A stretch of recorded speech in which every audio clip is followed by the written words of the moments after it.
So here we should find the elongation. So we can use the Young's modulus, the formula for the Young's modulus. This will be the tension force times the original length divided by the cross-sectional area times the change in length. So the change in length, or the elongation, would be equal to the tension force times the original length divided by the area times the Young's modulus. So here, this would be equal to 1900 newtons times 15 meters. This would be divided by the area, so 8 times 10 to the negative 4th meters squared, and then times 2 times 10 to the 11th pascals. And we find that the elongation is going to be equal to 0.000178 meters. So this would be your answer for part A.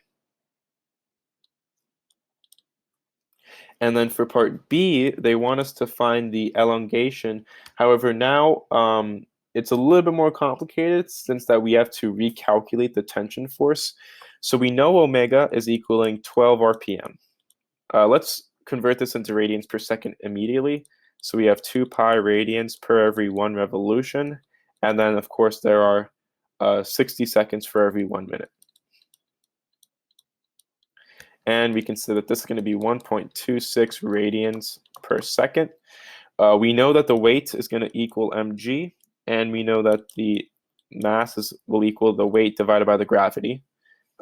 Simply algebraically manipulate. This will be 1900 newtons divided by 9.8 meters per second squared. And so mass is going to be equal to 194 kilograms.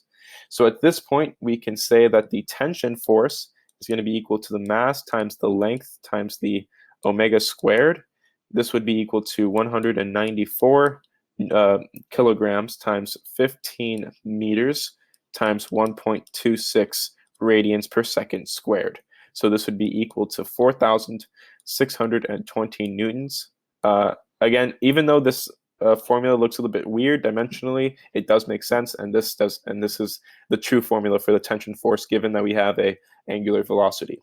So we can recalculate the elongation and say that this is going to be equal to now 4,620 newtons times, again, the original length of 15 meters divided by the area, so 8.0 times 10 to the negative 4th meters squared, and then times 2 times 10 to the 11th pascals.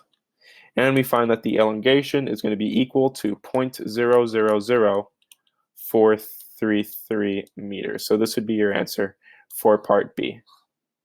That is the end of the solution. Thank you for watching.